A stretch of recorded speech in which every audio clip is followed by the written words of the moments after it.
नमस्कार दोस्तों, स्वागत है मेरे चैनल में। देखिए, आज हम लोग इस वीडियो में टॉप 20 फैसिलिटी के बारे में बात करें जो रेलवे एम्प्लॉय को मिलता है।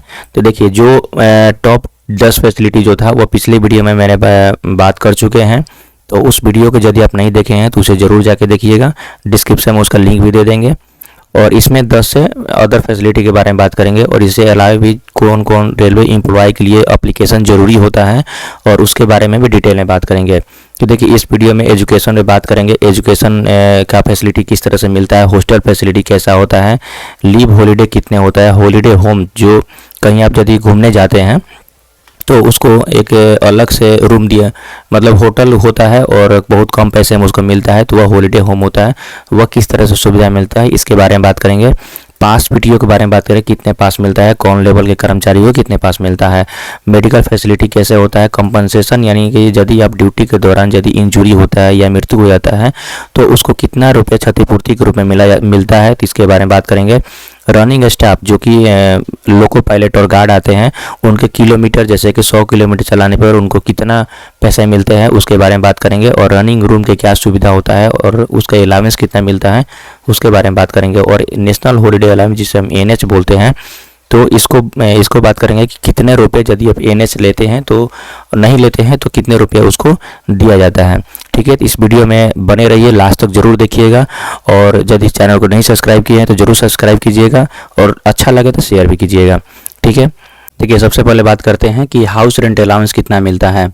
यदि आप एक्स हाउस रेंट तो पता है कि XYZ क्लास के अंतर्गत होता है, उसको हम भी पिछले वीडियो में बता चुके हैं और थोड़ा सा एरर हो गया था इस बारे में। देखिए, तो एक्स क्लास के जो होते हैं ना उनको 27% दिया जाता है और वाई क्लास के जो होते हैं वो 18% दिया जाता है और जेड क्लास के 9% दिया जाता है।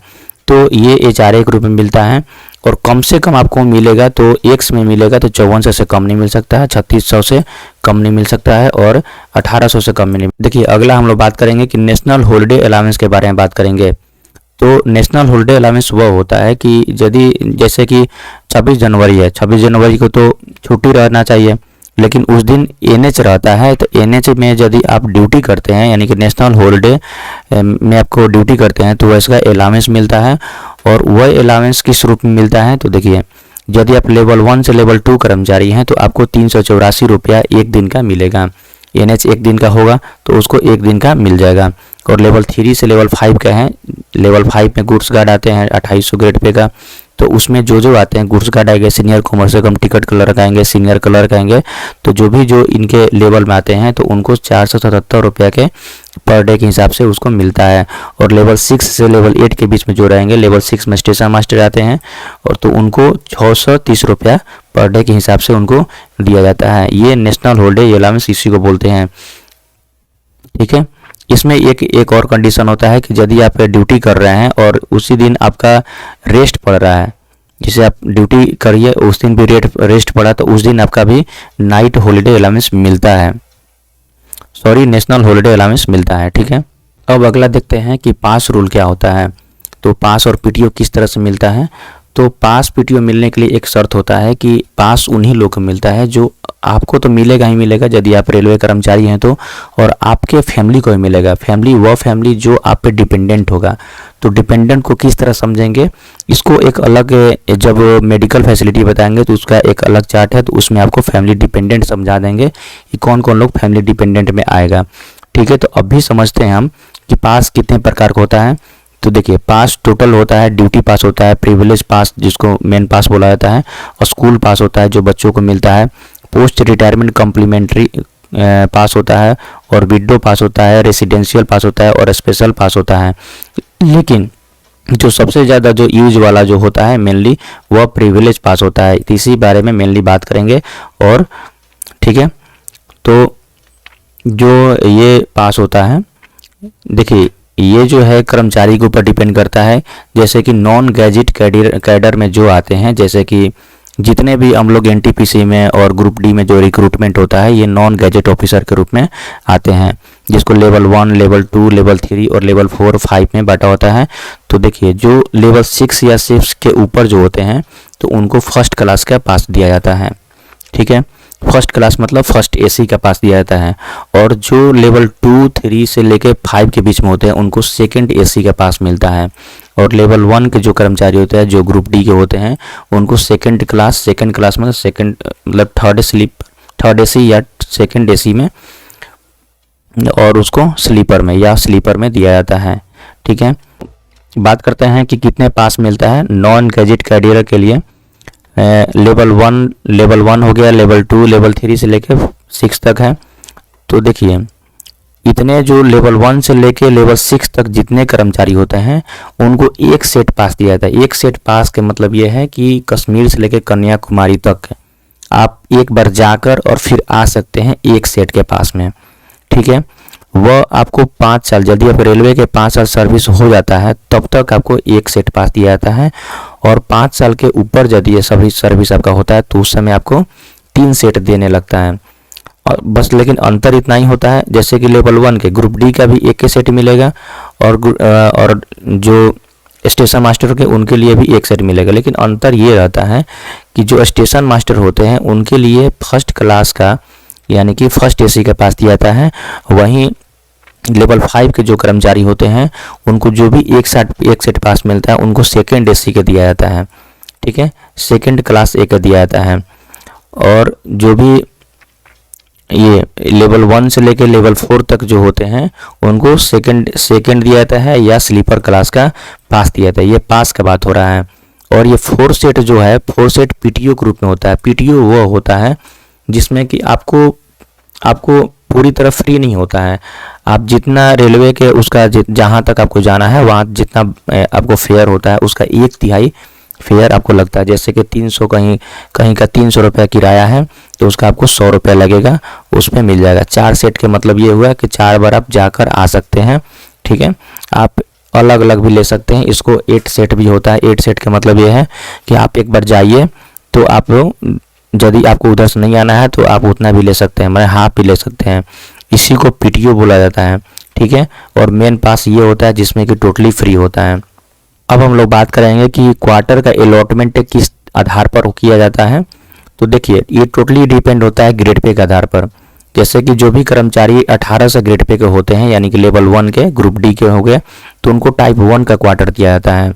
और जो 18 से 24 के बीच में होते हैं उनको टाइप 2 दिया जाता है यानी कि लेवल 4 तक है। और 24 से जो 42 ग्रेड पे तक होते हैं उनको टाइप 3 दिया जाता है। और टाइप 3 का मतलब ये होता है कि 3 बेडरूम वाला आपको क्वार्टर दिया जाएगा जिसमें कि 3 प्रॉपर बेडरूम होगा। ठीक है, और जो भी 4200 के ऊपर होते हैं उनको टाइप 4 दिया जाता है। और ये सब तो गैजेट ऑफिसर में आते हैं तो इनके लिए तो अलग से टाइप 4 और टाइप 4 स्पेशल हो गया, टाइप 5 हो गया। ठीक है, लेकिन देखिए ध्यान देने वाली बात है कि अब क्या है कि ग्रुप डी को हटाकर ग्रुप डी का जो भी पोस्ट है उसको ग्रुप सी में रख दिया। यानी कि यदि ग्रुप सी में आपको रखता है तो फिर ये जो टाइप 1 का क्वार्टर है आपको नहीं मिलेगा, टाइप 2 ही आपको डायरेक्ट मिलेगा। ठीक है, देखिए अब हम लोग बात करेंगे कि उम्मीद कार्ड के बारे में। तो जब भी आप कोई भी रेलवे ज्वाइन करता है तो उनके लिए उम्मीद कार्ड एक बनाया जाता है। यही एक कार्ड होता है जो मेडिकल फैसिलिटी को देता है। इसी कार्ड से ऑनलाइन रजिस्ट्रेशन होता है। जब भी रेलवे हॉस्पिटल में जाइएगा तो वहाँ पर आपको रजिस्ट्रेशन होगा और इसी कार्ड से आपको सुविधा मिलेगा। इसका फुल फॉर्म होता है यूनिक मेडिकल आइडेंटिटी कार्ड होता है। ठीक है, और उम्मीद कार्ड उन्हीं लोगों को मिलता है जो आप पर डिपेंडेंट हो गए। तो जैसे कि हम बोले थे कि डिपेंडेंट को इस तरह से समझना है। जैसे कि देखिए आप तो एक कर्मचारी हैं तो आपको तो सुविधा मिलेगा ही, लेकिन यदि आप माता जी हैं आपकी और वह विधवा है तो उनके लिए भी ये कार्ड दिया जाएगा। जैसे देखिए इन सारे लोग को एक डिपेंडेंट ग्रुप में माना जाएगा, लेकिन ये शर्त आपको पूरा होना चाहिए। ठीक है, वो शर्त पूरा होने के लिए आपको ये सब डॉक्यूमेंट का जरूरी आपके पास रहना जरूरी है। ठीक है, यदि आपके मदर विडो है तो फिर आप डिपेंडेंट के रूप में उनको भी सुविधा मिलेगा। स्टेप मदर हैं वो भी उनको सुविधा मिलेगा। विडो हैं तो यदि आपका बेटा है तो बेटा का यदि आप शादी नहीं हुआ है और 21 साल के पहले तक एज तक है उनको ये सुविधा मिलेगा। बेटी को सुविधा मिलेगा। यदि वो डिवोर्स है या विडो है तो उनको बेटी को भी सुविधा मिलेगा। स्टेप सन को मिलता है। यदि ब्रदर भी अनमैरिड है, ठीक है, और 21 साल के अंदर है तो उनको भी ये सुविधा मिलेगा। सिस्टर आपकी विडो है तो उनके लिए सुविधा मिलेगा।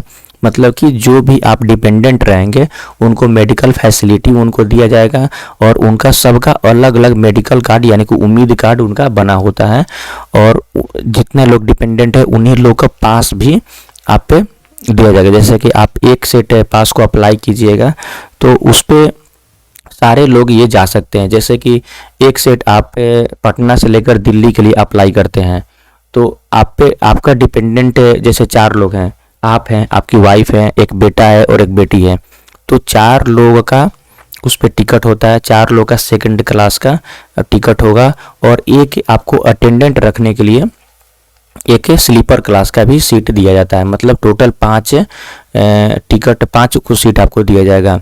एक पास पे 5 को सीट दिया जाएगा, जितना भी डिपेंडेंट होगा उतना सीट दिया जाएगा। ठीक है, तो ये आपके रेलवे की सुविधा होता है जो कि बहुत अच्छा सुविधा है। तो देखिए उम्मीद कार्ड इस तरह से एक प्रोसेस होता है रजिस्ट्रेशन करने का। तो यदि आप लोग कमेंट कीजिएगा तो अलग से वीडियो बना देंगे किस तरह से अप्लाई होता है। ठीक है, ये देखिए इस तरह से प्रोसेस है इसका करने का। उसके बाद एक समझते हैं रेस के बारे में।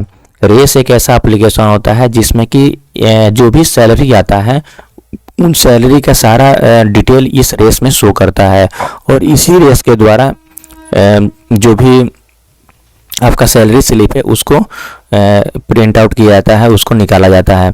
इसका फुल फॉर्म होता है रेलवे एम्प्लॉय सेल्फ सर्विस। ये सेल्फ सर्विस के पे चलता है। ठीक है, आप जब भी रेलवे ज्वाइन कीजिएगा तो रेस का एप्लीकेशन आपको मिल जाएगा, और उस पर आपका रजिस्ट्रेशन हो जाएगा और सारा डिटेल आपको पता हो जाएगा। देखिए इस पर सारा ये चीज़ होता है।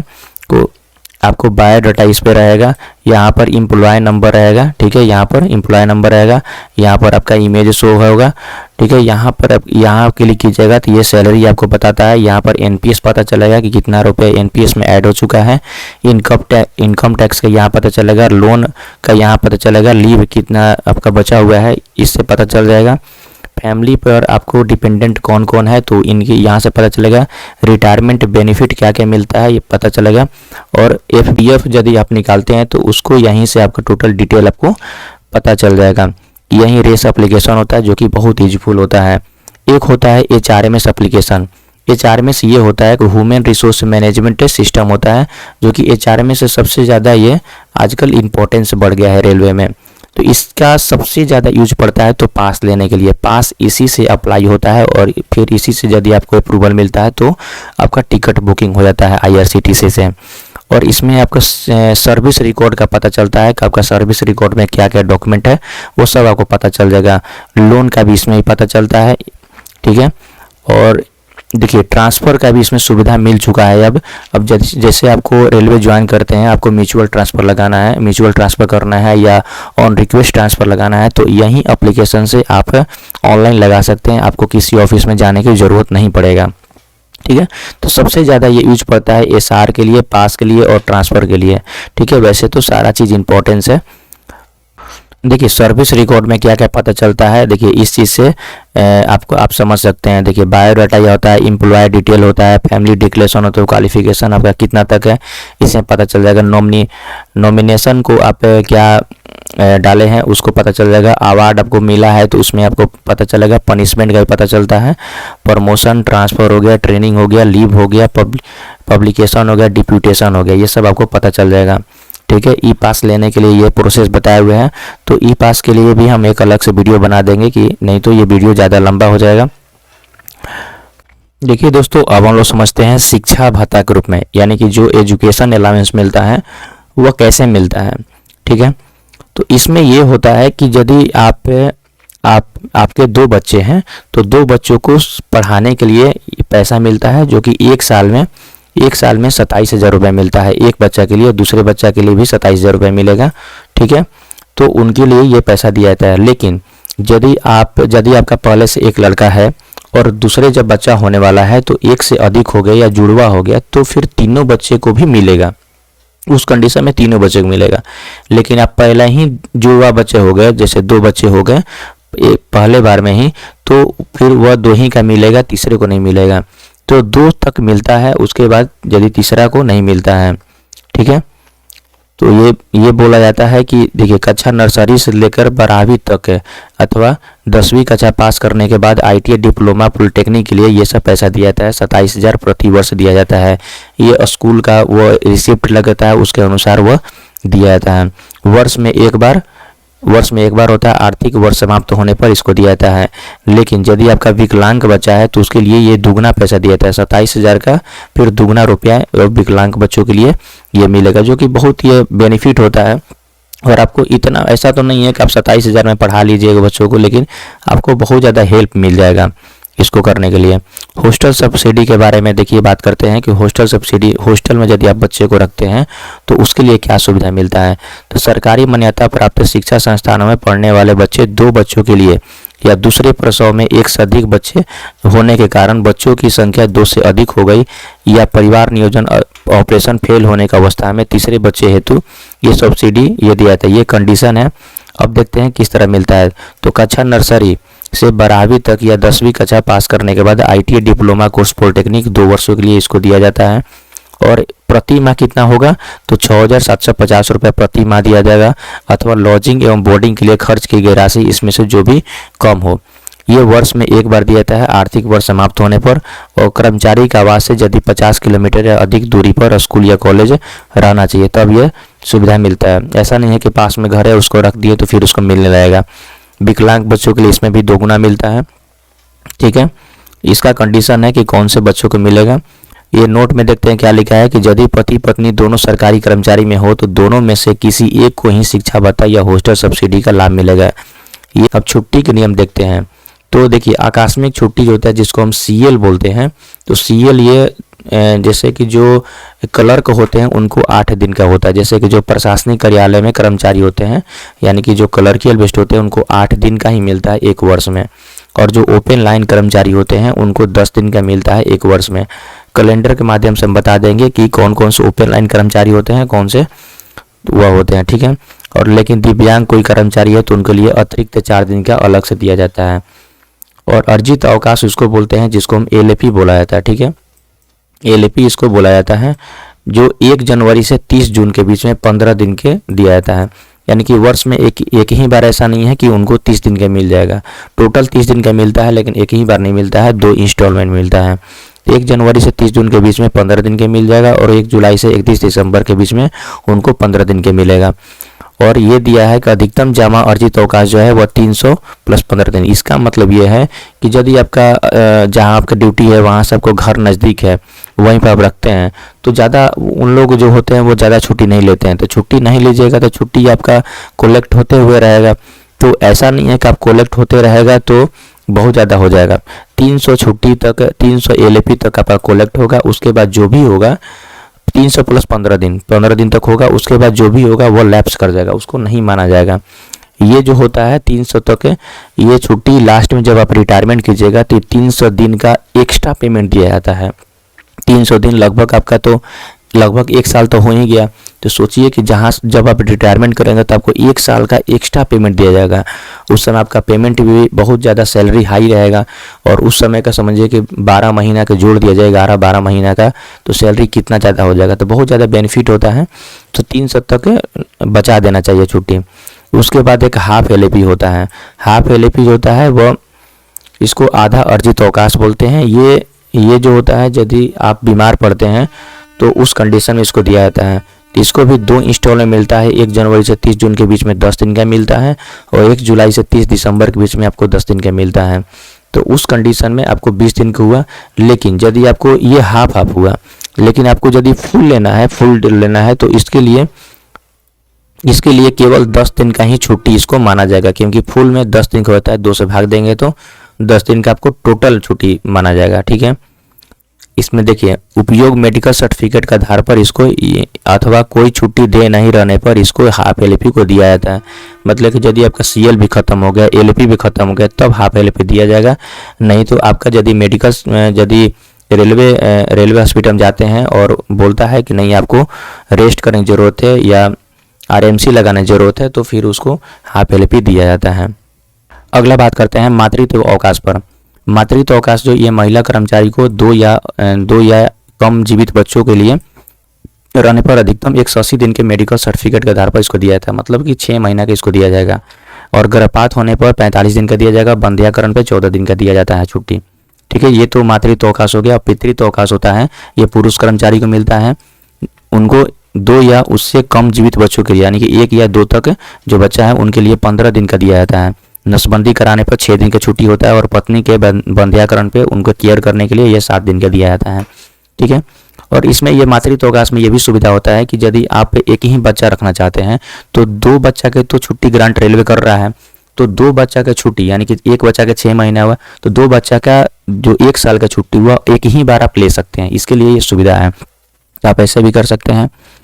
ठीक है, अगला बात करते हैं कि चाइल्ड केयर लीव के बारे में। तो ये महिला कर्मचारी को 18 वर्ष तक के बच्चों के देखभाल के लिए उनके विभिन्न हिस्सों में, ठीक है, 2 वर्षों तक उनके पूरे सेवा काल में 2 बच्चों तक मिल सकती है। इसके अलावा यदि कोई दूसरी छुट्टी दे है तो उसे भी 1 वर्ष तक चाइल्ड केयर लीव के अतिरिक्त दी जा सकती है। तो ये महिला कर्मचारी को मिलता है और ये चाइल्ड केयर लीव के रूप में मिलता है। और दूसरा होता है कि चाइल्ड एडॉप्शन लीव होता है। यह महिला कर्मी जिसे 2 या 2 से कम जीवित बच्चों को उन्हें नियमतः 1 वर्ष से कम उम्र के बच्चों को गोद लेने पर चाइल्ड एडॉप्शन लीव 180 दिनों तक मिल सकती है। ठीक है, उसके बाद होता है अध्ययन अवकाश, यानी कि यदि आप स्टडी लीव लेना चाहते हैं कोई हायर एजुकेशन के लिए तो उसके लिए भी छुट्टी दिया जाता है। एक बार में आपको 12 माह का छुट्टी दिया जाएगा और पूरे आपको सर्विस में अधिकतम 24 माह का छुट्टी दिया जाएगा, यानी कि 2 साल तक है। आप जैसे भी ले जाना चाहते हैं वह ले सकते हैं। 2 बार भी 1 साल करके ले सकते हैं या एक ही बार 2 साल के लिए ले सकते हैं। उसके बाद बात करते हैं हॉलीडे होम का। हॉलीडे होम वह सुविधा होता है जहीं आप छुट्टी मनाने कहीं जाते हैं या घूमने जाते हैं, अपने अकेले जाते हैं या फैमिली के साथ जाते हैं, तो उसके लिए वह वहाँ पर होटल की सुविधा होता है, उसके लिए ये होता है। इसको हम डिटेल में बाद में बात करेंगे, लेकिन हम देख लेते हैं कैसे होता है। ये चूँकि ये पूर्व मध्य रेलवे का ये दिया गया है और हर जोन का अलग अलग इसका सुविधा होता है। जैसे देखिए नैनीताल में ये 4 सूट नंबर है, 4 सूट नंबर ये अलग अलग कैटेगरी का होता है, इसको ही बोला जाता है। हरिद्वार में इतना होता है, दार्जिलिंग में इतना होता है, बैजनाथ धाम हो जाएगा, इलाहाबाद हो गया, बनारस हो गया। इसके अलावा भी कुछ अपडेटेड है जो कि मेरे पास अभी नहीं है, तो आप इससे समझ सकते हैं कि आपको हॉलीडे होम की सुविधा मिलता है। इसको हम डिटेल में और बात करेंगे कि किस तरह से अप्लाई किया जाता है और किस तरह से मिलता है, तो इस तरह से हम बात करेंगे। तो ऐसे ही देखिए वीडियो ये हरदम इंफॉर्मेटिव वीडियो इस तरह से हम लाते रहेंगे, तो आप जरूर मेरे चैनल को जरूर सब्सक्राइब कीजिएगा आगे के अपडेट के लिए। ठीक है, देखिए हॉलीडे कर्मचारी के आखिर ये रुपया कितना लगता है, तो देखिए ग्रुप डी जो कर्मचारी होते हैं उनको 1 दिन का 12 रुपये लगते हैं। आप समझिए कि 12 रुपया आज के डेट में क्या है, लेकिन आपको एक रेलवे सुविधा दे रहा है जो कि बहुत अच्छी बात है। और ग्रुप सी के कर्मचारी के लिए 30 रुपये लगते हैं। समझिए कि 1 दिन का आपको रहने की सुविधा 30 रुपया ही लग रहा है। अधिकारी के लिए 60 रुपये लगता है। ठीक है, देखिए अब हम लोग बात करेंगे कि रनिंग स्टाफ किलोमीटर के रूप में किस तरह से उनको मिलता है। तो रनिंग स्टाफ में तो आपको पता होगा कि लोको पायलट आते हैं और गुड्स गार्ड आते हैं, लेकिन टीटी रनिंग स्टाफ के रूप में नहीं आते हैं।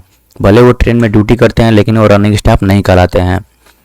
तो देखिए यदि लेवल 6 के जो कर्मचारी होते हैं और उनका 42 ग्रेड पे होता है तो उनको किलोमीटर यानी कि 100 किलोमीटर के चलाने पर उनको 530 रुपये दिया जाएगा, यानी कि 1 किलोमीटर पे 5.3 रुपया दिया जाता है। ठीक है, लोको पायलट यदि पैसेंजर के हैं, ये मेल के लोको पायलट हैं, और यदि पैसेंजर के हैं तो उनको 525 रुपया 100 किलोमीटर पे दिया जाता है। वहीं गुड्स के रहते हैं लोको पायलट तो उनको 520 रुपये दिया जाता है। और ये तो ये दूसरा चीज़ हो गया। ठीक है, उसके बाद देखते हैं गुड्स गार्ड के बारे में। तो देखिए जो मेल या एक्सप्रेस के गार्ड होते हैं उनको 480 रुपया 100 किलोमीटर चलाने पर उनको दिया जाता है। पैसेंजर गार्ड होते हैं उनको 475 रुपये दिया जाता है, लेकिन वरिष्ठ गुड्स गार्ड होते हैं उनको भी 475 रुपये दिया जाएगा। गुड्स गार्ड का 470 रुपया है। ठीक है, इस हिसाब से आपको जितना किलोमीटर आप गाड़ी चलाते हैं तो उसके हिसाब से ये दिया जाता है। ठीक है, अब बात करते हैं कि रनिंग रूम सुविधाओं के भत्ते के बारे में। तो रनिंग रूम सुविधा जो भी रनिंग रूम सुविधा होता है उसको भत्ता पे दिया जाता है। तो लोको पायलट को 112 रुपये दिया जाता है, गार्ड को भी 112 रुपये दिया जाएगा, और लोको पायलट कोई संटिंग वाले हैं तो उनको ₹81 दिया जाएगा। शंटिंग उसको बोलते हैं कि जो कोई एक स्टेशन पे रहते हैं और एक स्टेशन के बीच में, जैसे कि लाइन नंबर 3 से लाइन नंबर 5 में गाड़ी ले जाना है, तो वो शंटिंग वाले लोको पायलट है, जिसको ईटी बोला जाता है, यही इनका काम करते हैं, तो उनको ₹81 दिया जाता है। देखिए सारे ये टॉपिक को मैंने तो बता चुका हूँ, तो ये वीडियो ज़रूर आपके लिए ज़रूर इन्फॉर्मेटिव हुआ होगा। तो यदि आपको ये वीडियो अच्छा लगता है तो मेरे चैनल को जरूर सब्सक्राइब कीजिएगा और शेयर जरूर कीजिएगा अपने दोस्तों को। ग्रुप डी और एनटीपीसी में जो भी नया रिक्रूटमेंट होने वाले हैं उनको जरूर शेयर कीजिएगा। देखिए ये फैसिलिटी जो है रेलवे एम्प्लॉय को जानना जरूरी होता है। बहुत सारे रेलवे कर्मचारी होते हैं जो कि बहुत साल से नौकरी कर रहे हैं, लेकिन उनका ये सुविधा उनको पता ही नहीं होता है उतना चीज़ का। बस नॉर्मली जो ज़्यादा यूज वाला होता है उनको पता होता है, तो इसलिए सारे सुविधा पता होना बहुत ज़रूरी है, इन्फॉर्मेशन रखना बहुत ज़रूरी है। तो आप लोग ज़रूर इस चीज़ को शेयर कीजिएगा और इस चैनल को जरूर सब्सक्राइब कीजिएगा। ये पूरी तरह से रेलवे के लिए ही चैनल है, और जो भी आपको रेलवे का कोई भी इंफॉर्मेशन होगा तो इस चैनल पर जरूर शेयर करेंगे। ठीक है, तो इस चैनल को जरूर सब्सक्राइब कीजिएगा। जय हिंद।